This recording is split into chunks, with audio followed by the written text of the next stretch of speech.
आखिर क्यों गए थे पांडव लंका और कैसे पांचों पांडव कुंभकर्ण की खोपड़ी में डूबने लगे?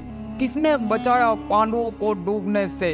क्या था आखिर खोपड़ी का रहस्य? ये सभी बातें जानेंगे आज के इस वीडियो में आगे बढ़ने से पहले हमारे चैनल को सब्सक्राइब कर बेल आइकन अवश्य दबा दे। कहते हैं जब द्वापर युग में कौरव और पांडवों के बीच राज्य बंटवारे को लेकर आपसी तनाव उत्पन्न हो गया, जिसके चलते दोनों में युद्ध की ठन गई।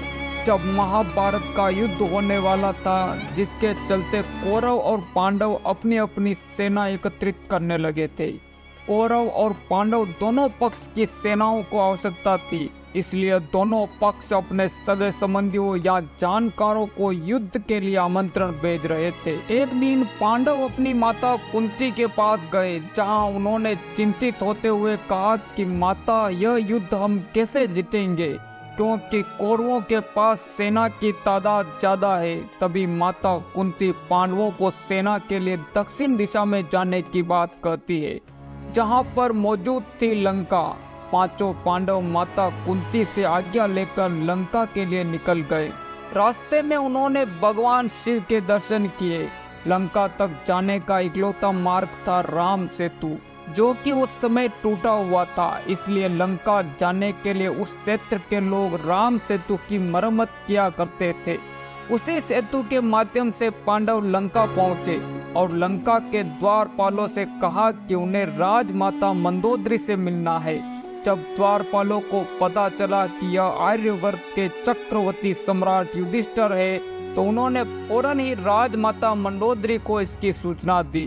द्वारपाल मंदोदरी के पास पहुंचे और उन्हें संदेश दिया। तब राजमाता मंदोदरी ने उन्हें राजमहल में लाने के लिए कहा।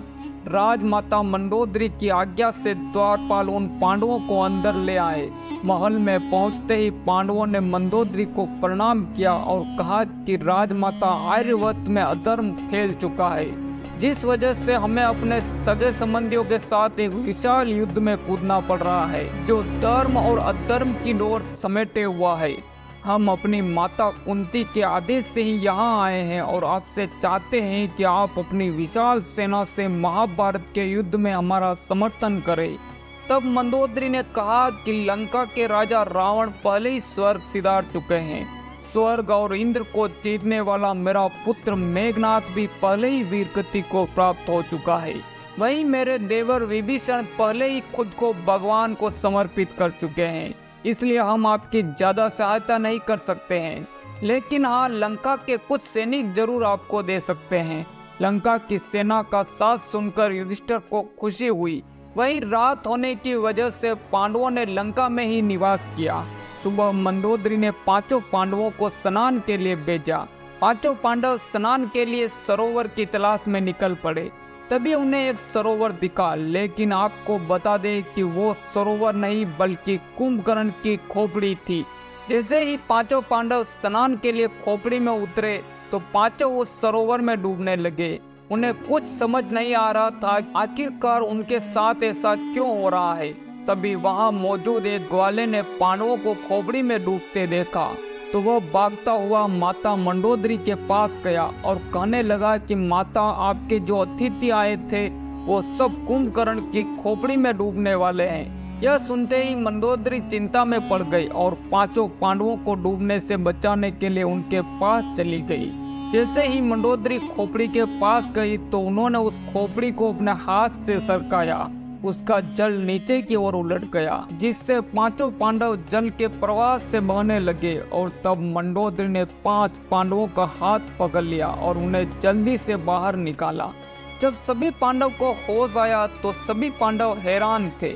उन्होंने राजमाता मंदोदरी से पूछा कि आखिर इस सरोवर को आपने पलटाया कैसे? तभी माता मंदोदरी ने बताती है कि सरोवर नहीं बल्कि ये मेरे देवर कुंभकर्ण की खोपड़ी है। यह सब सुनते ही पांचों पांडव एक पल के लिए हैरान रह गए। मंदोदरी ने उनसे हंसते हुए उनका मजाक भी उड़ाया कि तुम आज के युग के बालक हो, तुम क्या युद्ध करोगे? तुम तो मेरे पति के उंगली के बराबर भी नहीं हो और मेरे देवर कुंभकर्ण की 5 उंगलियां तुम 5 के बराबर थी। ऐसी बात सुनकर पांचों पांडव हैरान थे। इसी के साथ माता मंडोदरी ने पांडवों को रावण की कथा भी सुनाई कि कैसे वो अधर्म के मार्ग पर चलते हुए भगवान श्री राम के हाथों मारे गए। राजमाता मंडोदरी ने बताया कि रावण सृष्टि का सबसे बड़ा शिव भक्त था। उसने अपने 10 सिर काटकर भगवान शिव को अर्पित कर दिए थे, जिससे प्रसन्न शिव ने उसे बहुत से वरदान देकर शक्तिशाली बना दिया। उसे मार सकने वाला केवल एक ही बाण था, जिसे मंडोदरी ने अपने पास छिपा लिया था। जब राम व रावण का युद्ध हुआ तो हनुमान जी ब्राह्मण भिक्षु का वेश रचकर मंडोदरी के पास पहुंच गए और चतुराई से उसे हासिल कर भगवान राम को दे दिया, जिससे उन्होंने रावण का वध किया था। मंडोदरी ने पांडवों को कहा कि इस सरोवर को पार करके दिखाए तो वह पूरी की पूरी सेना, साथ ही खुद भी और विभीषण को भी युद्ध करने के लिए मना लेगी। कहते हैं भीम ने जैसे ही उस सरोवर में पांव रखा, भीम डूबने लगा।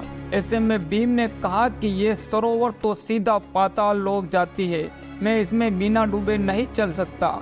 तब मंडोदरी ने उन्हें बताया कि ये किसी और की नहीं बल्कि स्वयं कुंभकर्ण की खोपड़ी थी, जिसके अंदर भीम डूब रहा था।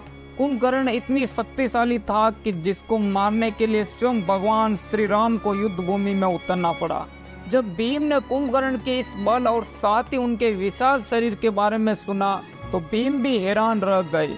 दोस्तों, आज के वीडियो में बस इतना ही। वीडियो अगर आपको अच्छी लगी है तो लाइक करें, हमारे चैनल को सब्सक्राइब करें और ज़्यादा से ज़्यादा शेयर करें। मिलते हैं अगले वीडियो में, तब तक के लिए आप सबका धन्यवाद।